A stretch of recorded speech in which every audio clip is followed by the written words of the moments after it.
and it's going to sound crazy, but I was listening to John Lennon's Imagine, one of the worst songs ever made. Like, it's brilliant wizardry, but it's truly horrifying. Imagine there's no heaven, no hell below us, imagine there's no heaven. It's easy if you try. No hell below us, but above us only sky, right? So, just like when I stopped watching porn and I replaced it with conspiracy videos, right? The way things work, the way humans work, the way consciousness works, the way everything works, is you have to replace things with things. So we are a people that looks up to God, and we pray, and we look up and we can't believe the majesty of the clouds, and we think about heaven and just the enormity and the beauty of it. Imagine there's no heaven. It's easy if you try. No hell below us, above us only sky. So we took the action of looking up and seeing God, and we don't see God up anymore.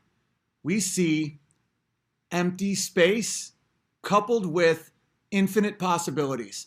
It's the ultimate wizard spell, because Isaac Asimov, and according to Vox Day, his son is like one of the worst pedophiles in history. A lot of these sci-fi guys are fucking awful human beings, by the way. So you have all these wizards, these high-level wizards, and they'll phrase it in ways that'll blow your fucking mind. Where they're like, this blew my mind when someone said that there's more galaxies in the universe than grains of sand on all the beaches in the world. So you think, a galaxy is full of solar systems that are full of planets. I mean, even if you have a bunch of planets with nothing on there, it's like the odds that there's another planet like us or another planet like, it could be anything, right? In your mind now, it goes infinite. It goes, anything you can imagine is there. All the grains of sand in all the beaches, there's more galaxies than that. But it's also completely void of everything. Like the space between it's like 1 light year is the distance that light travels in a year. That's 186,000 miles a second. So a full year is a distance that we cannot comprehend. That is the emptiness. That is an emptiness that you can't wrap your mind around. And space is completely empty. It has no atmosphere. It has nothing. It is the absence of everything. So what does it do simultaneously? What is this generation lost in space with no time left to start again? I mean, it's in the songs. The devil can't. So we look up and we see complete emptiness. Like we are a speck. We are nothing. We are a ball spinning with no direction in a sea of emptiness that we can't possibly conceive of. Nothing is there. But simultaneously, anything you can possibly imagine is up there as well.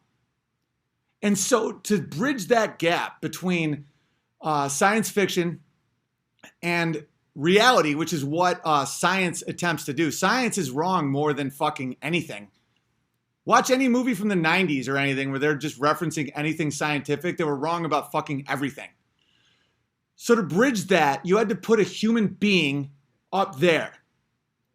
You had to blow people's fucking minds. You had to merge those two ideas, right? So you have the ultimate wizard spell. Infinite emptiness, infinite possibilities, right?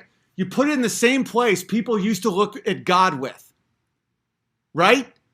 You used to look at stars to align yourself like where you were. You looked at the moon to see like, was it harvest moon? Like, are we planting right now? Like, how's the tides? It helped you orient yourself.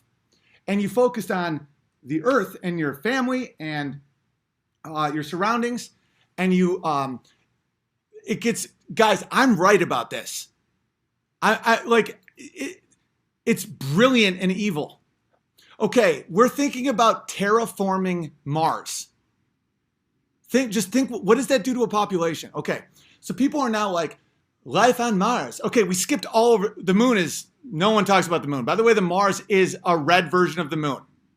It's just as empty. There's no atmosphere. It's way farther. way hard to get to, apparently. It's just red, and it's full of dust, and nothing's there at all.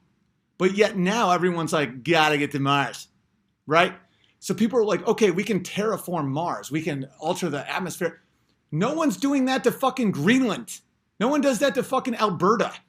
You know how much land on Earth? Earth is designed. Earth is perfect for human life. The amount of oxygen and carbon and all that. What are we saying? We are killing our Earth. We are killing it, and us being here is ruining our mother. Carbon emissions this will be uninhabitable, so we will have to go to Mars. If you think Earth, like we could detonate all the fucking atomic bombs we've ever made, it would be a utopia compared to anything you could possibly do to Mars. Mars is hostile to all life. Mars, you can't take one breath without instant death. Mars is not capable of having any human life on it without, even theoretically, if it's even possible, an unimaginable amount of technology and engineering to keep you alive as you're in this horror of a landscape. We're like, our temperature may go up 1 degree in the world, in the sea level, and we must go to Mars. And that's a dead end. Our nearest star, Alpha Centauri, is what, 2 light years? You can't comprehend that distance. If you go the speed of fucking light, it takes 2 years to get there. So what, you go there, it takes you 2 years. But when you go the speed of light, according to Einstein's theory of relativity, time passes way faster everywhere outside. So if you travel the speed of light for 2 years, according to Einstein, I might be a conspiracy theorist, but the rest of the world would age like 30 years, right? So how in the fuck would you possibly even go to our closest star that most likely has absolutely no planets that can possibly have life, right? We have a giant Earth, and we can do amazing things here, and it's designed for life. But yet we're already not looking at it. We're done with it. We've ruined her. We've raped and murdered and sacrificed. And now when we look up, we don't see God in the heavens just saying, one day you'll get here, be a good person. You look down, you don't see hell, you don't see Jimmy Savile, all the people that fucked up that are now burning in hell. No, you see like the mantle and the nickel core and they took away our connection to everything. And they replaced it with nonsense. Infinite vastness and infinite possibilities, and none of it you can ever accomplish. That's the ultimate fucking psyop. It's like, it's perfect and evil as fuck. Just believe. Do you question science? Do you question science? How the fuck would you make Mars livable? Why haven't we tried to make the moon livable? And why don't we focus on the Earth that's unbelievably livable?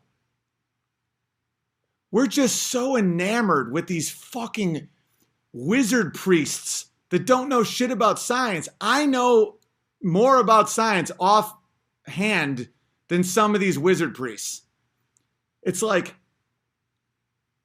they'll just try and blow your mind with like things that you can't imagine. It's like, on Venus, the atmosphere is so dense that 2-mile-an-hour wind would knock you right off your feet because of all the density of the atmosphere. And it gets 400 degrees. And it's like, who gives a fuck? We're not going. We're not living there. It's impossible to go there. We can't get back to the fucking moon, apparently. We never went to the moon, guys. We never went to the moon. And there's a reason these lies exist. It's to keep their eyes in that shit, that just fucking nonsense. Infinite emptiness, infinite nihilism.